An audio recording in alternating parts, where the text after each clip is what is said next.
নমস্কার। সাহিত্যের মণিমাণিক্যগুলি অনুষ্ঠানে গল্প বলার কথক ঠাকুর অডিও বুক ইউটিউব চ্যানেলে আজ শোনাব জলধর সেন রচিত ছোট গল্প কালো মেয়ে।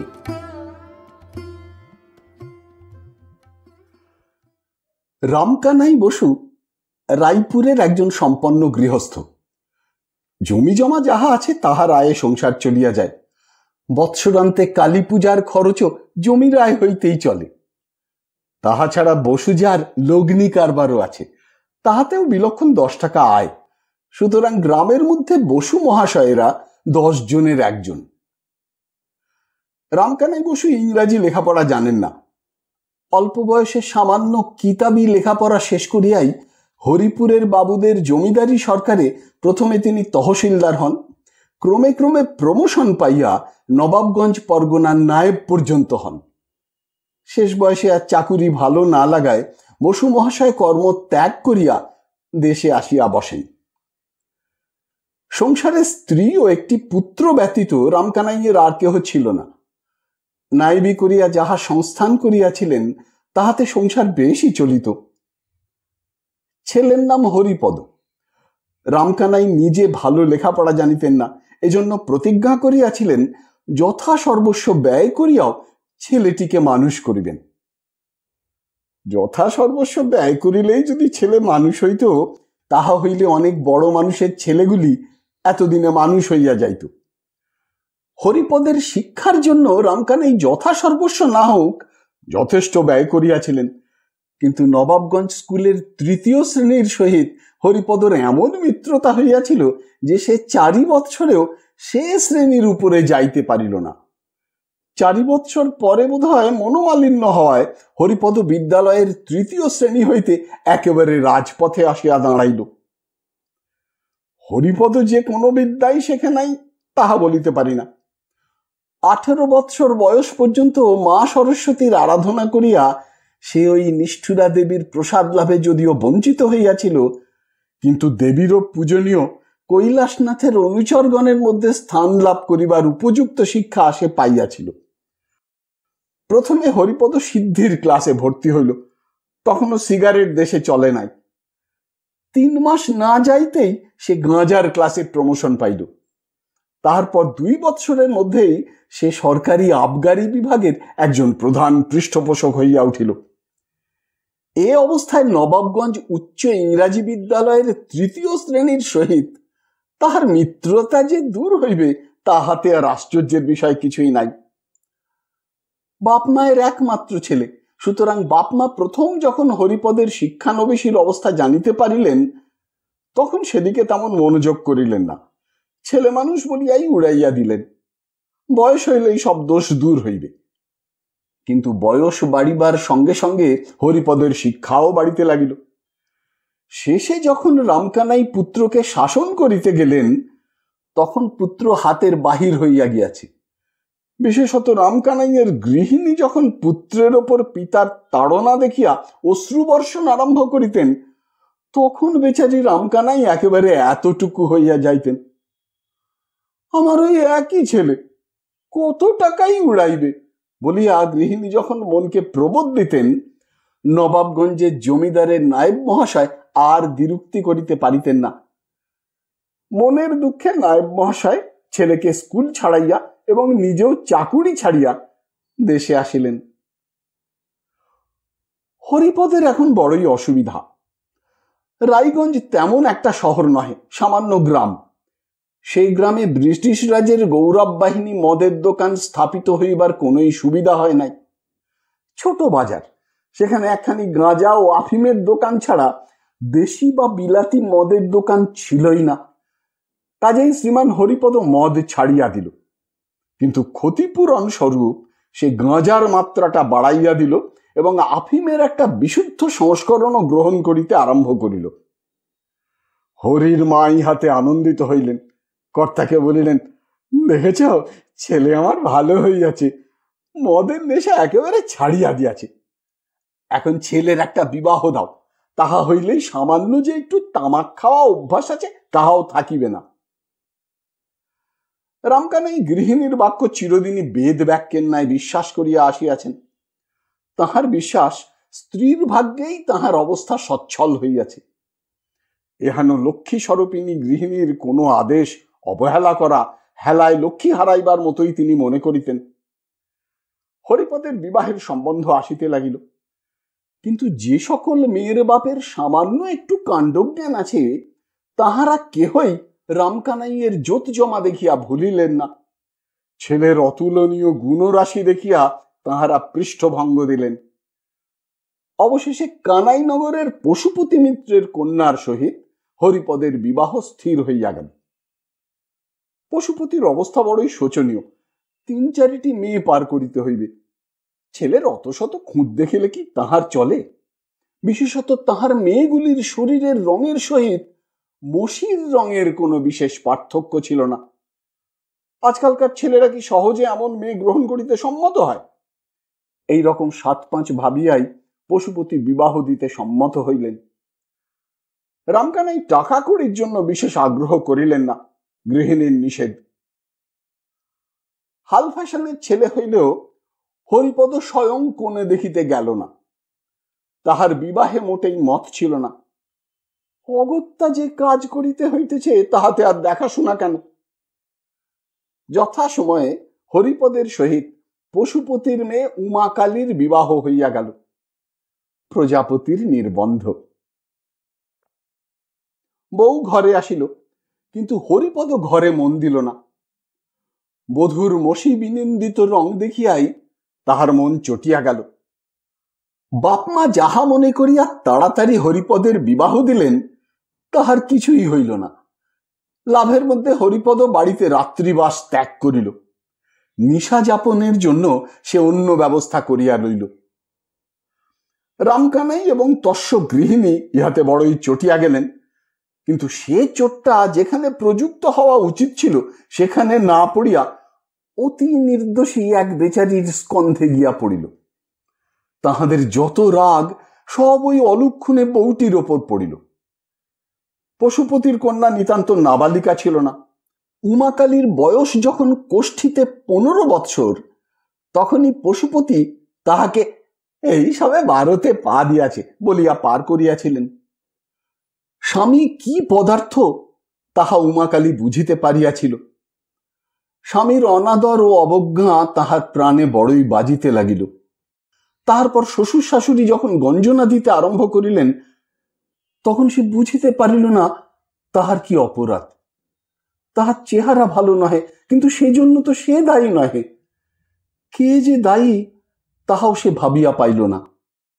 তাহার পিতা যে কোনো প্রকার প্রতারণা করিয়া তাহার মতো কালো মেয়ে পার করিয়াছে তাহাও সে বুঝিতে পারিল না। সে শুধু দেখে সকলেই তাহাকে তুচ্ছ করে। শাশুড়ি তাহাকে সকলের সম্মুখেই অলক্ষণে বলিয়া গালি দেয়। সত্য সত্যই কি সে অলক্ষণে? কি সে তাহার লক্ষণের অভাব হইল অনেক চিন্তা করিয়াও তাহা সে আবিষ্কার করিতে পারিল না। উমাকালী বুঝিল চিরজীবন এই প্রকার দুঃখের বোঝা বহিয়াই তাহাকে জীবন যাপন করিতে হইবে। ইহা হইতেও অধিকতর দুঃখ যে তাহাকে ভোগ করিতে হইবে তাহা সে কখনো মনেও ভাবিতে পারে নাই। একদিন কর্তাগিন্নিতে মহা বিবাদ উপস্থিত। বিবাদ বলিলে বোধহয় কথাটা ঠিক বলা হয় না, কারণ বিবাদে দুই পক্ষই কথা বলে। উপস্থিত ক্ষেত্রে এক পক্ষ নীরব, ধীর, অতি সহিষ্ণু শ্রোতা, অপর পক্ষ বক্তা। গৃহিণী বক্তার আসন গ্রহণ করিয়াছিলেন। গৃহিণীর প্রধান অভিযোগ কর্তা চক্ষুহীন ব্যক্তি। তিনি অনেকদিন হইতেই মানুষের পরম ধন চক্ষু দুইটির মস্তক চর্বণ করিয়াছেন। নতুবা তিনি কেমন করিয়া দেখিয়া শুনিয়া এমন কালো ভূত অলক্ষণে মেয়ের সঙ্গে তাহার সোনার চাঁদ হরিপদের সম্বন্ধ করিলেন? রামকানাই এক্ষেত্রে জবাব দিবার কিছুই খুঁজিয়া পাইলেন না। সুতরাং গৃহিণীর বাক্যসুধা নীরবে পরিপাক করা ব্যতীত তাহার উপায়ন্তর ছিল না। প্রচুর বাক্যসুধা বর্ষণের পর গৃহিণী প্রস্তাব করিলেন যে যাহা হইবার হইয়াছে, এখন এ বউটাকে বাপের বাড়ি চিরদিনের মতো পাঠাইয়া দেওয়া হোক। তিনি ভালো একটি মেয়ে দেখিয়া সোনার চাঁদের আবার বিবাহ দিন। তাহা হইলেই সমস্ত গোল মিটিয়া যাইবে। রামকানাই এ প্রস্তাবে সম্মত না হইয়া কি করেন? এমন কথাটা গোপনে থাকিবার নহে, বিশেষত কর্তা গৃহিণীও ইহা গোপন করিবার কোনো আবশ্যকতা দেখিলেন না। কথাটা উমাকালীরও কর্ণে পৌঁছিল। সে এতদিন মনে করিয়াছিল স্বামী শ্বশুর শাশুড়ি যাহাই করুন বাড়ি হইতে তাড়াইয়া দিতে কিছুতেই পারিবেন না। গৃহের সকলের স্নেহে বঞ্চিত হইয়াও সে আশা করিয়াছিল এক মুষ্টি অন্নে বঞ্চিত হইবে না। তাহার পিতা অতি দরিদ্র ব্যক্তি, তাহার উপর বোঝা হইতে যাওয়া তাহার পক্ষে অকর্তব্য বলিয়া বোধ হইল। একবার উমাখালী মনে করিল স্বামীর পায়ে ধরিয়া নিষেধ করিবে। স্বামী একটা কেন 10টা বিবাহ করুন, কিন্তু এই বাড়িতে দাসীবৃত্তি করিবার অধিকার তাহাকে প্রদান করা হোক। কথাটা মনে হইল বটে, কিন্তু দ্বিতীয়বার আর সে কথাটা ভাবিতে পারিল না। তাহার স্বামী তাহাকে ত্যাগ করিবে, অন্য পত্নী গ্রহণ করিবে, একথা মনে করিতেও তাহার প্রাণ কাঁদিয়া উঠিল। সে ভাবিল, এই অল্প বয়সেই ভগবান তাহাকে এত কষ্ট দিতেছেন কেন? সে কি অপরাধ করিয়াছে? সমস্ত রাত্রি উমাকালী এই সকল কথাই ভাবিতে লাগিল। ভাবিতে ভাবিতে কখন তাহার নিদ্রাকর্ষণ হইয়াছিল তাহাও সে জানিতে পারে নাই। উমাকালী যে ঘরে ঘুমাইতেছিল সে ঘরে আর কেহ ছিল না। সে একেলা ভিজা মাটিতে পড়িয়া কাঁদিতে কাঁদিতে ঘুমাইয়া পড়িয়াছিল। এদিকে হরিপদ সে রাত্রে একটু অধিক পরিমাণে গঞ্জিকা সেবন করিয়া অপ্রকৃতিস্থ হইয়া পড়িয়াছিল। তাহার রাত্রিবাসের স্থানে নানা প্রকার উপদ্রব করায় গৃহস্বামিনী তাহাকে বাড়ি হইতে বহিষ্কৃত করিয়া দিয়াছিল। হাজার হোক ভদ্রলোকের ছেলে, এইভাবে অপমানিত ও গৃহ বহিষ্কৃত হওয়ায় তাহার গাঁজার নেশা ছুটিয়া গেল। সে অন্যমনস্কভাবে শেষ রাত্রিতে বাড়ির দিকে আসিতে লাগিল। মনটা যেন আজ কেমন কেমন করিতে লাগিল। ধীরে ধীরে বাড়িতে প্রবেশ করিয়া দেখে সকল ঘরের দ্বারই ভিতর হইতে বন্ধ। কেবলমাত্র একখানি ঘরের দ্বার বন্ধ করিতে কে যেন ভুলিয়া গিয়াছিল। হরিপদ মনে করিল এই ঘরে গিয়াই অবশিষ্ট রাত্রিটুকু কাটাইব। ঘরের মধ্যে প্রবেশ করিয়া দেখে এক পার্শ্বে একটি প্রদীপ মৃদু মৃদু জ্বলিতেছে। খাটের উপর বিছানায় কেহই নাই। সে যখন সেই বিছানায় শয়ন করিতে যাইবে তখন দেখে ভূমিশয্যায় উমাকালী শয়ন করিয়া আছে। তাহার কেশপাশ চারিদিকে ছড়াইয়া পড়িয়াছে। হরিপদ হঠাৎ চমকিয়া দাঁড়াইল। এতদিন পরে একবার সেই কালো অনাদৃতা উপেক্ষিতা অলক্ষণে মেয়েটির দিকে সে চাহিয়া দেখিল। দৃষ্টি আর ফিরাইতে পারিল না। গাঁজাখোর হরিপদ সেই কালো মুখখানিতে যেন স্বর্গের অপূর্ব জ্যোতি দেখিল। ছেলেবেলায় সে পূজা দেখিতে গেলে লক্ষ্মীর মুখে যে শোভা দেখিত, আজ তাহার অবমানিতা পত্নীর মুখে সেই শোভা দেখিল। তাহার মনে হইতে লাগিল ওই কালো রূপে যেন ঘরখানি আলো হইয়া আছে। তাহার মনে হইল ওই কালো রূপ যেন স্বর্গের অমৃত চারিদিকে বর্ষণ করিতেছে। তাহার মনে হইল এমন সুন্দর মুখ, এমন পবিত্র দৃশ্য, এমন স্বর্গীয় মাধুরী মাখা শ্রী সে কখনো দেখে নাই। এত রূপ, এত পবিত্রতা যে মানুষে থাকিতে পারে তাহা সে জানিত না। হরিপদ আর দাঁড়াইয়া থাকিতে পারিল না। সে সেই স্থানেই বসিয়া পড়িল। একবার উমাকালীর মুখের দিকে দৃষ্টিপাত করে আর তাহার প্রাণ যেন শীতল হইয়া যায়। তাহার মনে হইতে লাগিল কি এক আশ্চর্য অমানুষিক শক্তির প্রভাবে তাহার মনের সমস্ত মলিনতা যেন কাটিয়া যাইতেছে, তাহার সমস্ত নেশা যেন ছুটিয়া যাইতেছে। সে এতদিন যে জগতে বাস করিতেছিল কে যেন তাহাকে সেই জগৎ হইতে তুলিয়া আর কোথাও যেন লইয়া যাইতেছে। অলক্ষ্যে তাহার চক্ষু হইতে 2 বিন্দু অশ্রু গড়াইয়া পড়িল। তাহার বিগত জীবনের কার্য সকল মনে হইয়া তাহার হৃদয় যেন ফাটিয়া যাইতে লাগিল। তাহার পর কি অন্যায় কার্যেই সে সম্মতি প্রদান করিয়াছিল?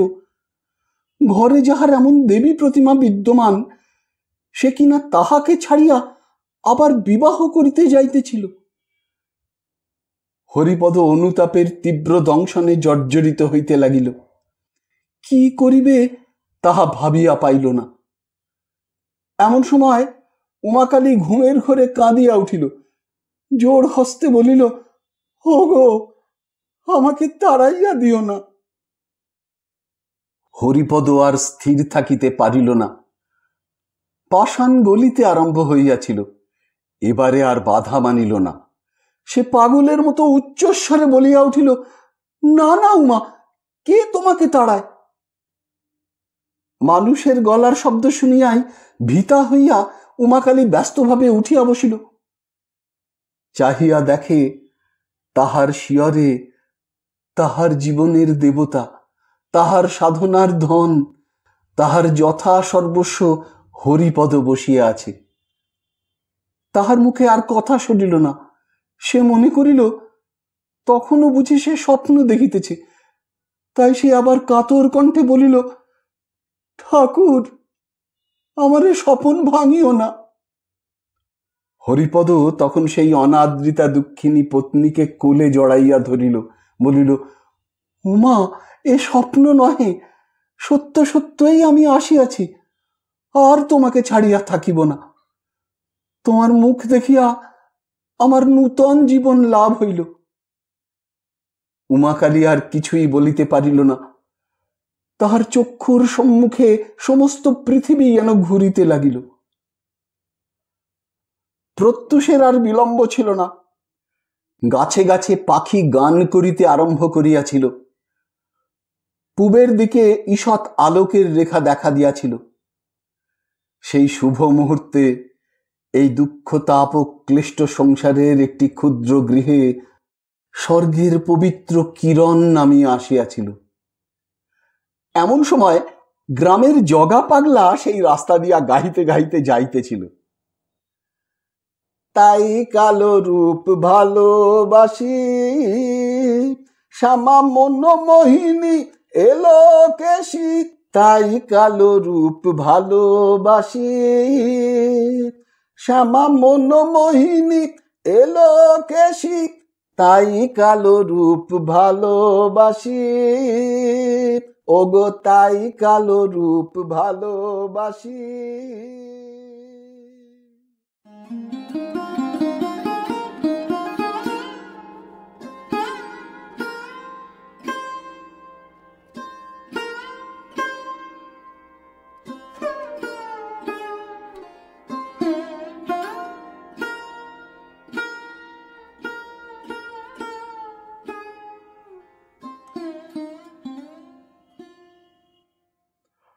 শুনলেন জলধর সেন রচিত ছোট গল্প কালো মেয়ে। যদি এই অনুষ্ঠানটি আপনার ভালো লেগে থাকে, তবে অবশ্যই একটি লাইক দিয়ে আমায় উৎসাহিত করবেন। যারা এখনো আমার এই চ্যানেলটিকে সাবস্ক্রাইব করেননি, তারা অবশ্যই সাবস্ক্রাইব বোতামটি টিপে চ্যানেলটিকে সাবস্ক্রাইব করে নেবেন এবং ভিডিওর কমেন্ট বক্সে আপনার মূল্যবান মতামত জানিয়ে চ্যানেলটিকে আরও এগিয়ে নিয়ে যেতে আমায় সাহায্য করবেন। ভালো থাকুন, পাশে থাকুন, সুস্থ থাকুন আর শুনতে থাকুন সাহিত্যের মণিমাণিক্যগুলি অনুষ্ঠানটি। নমস্কার।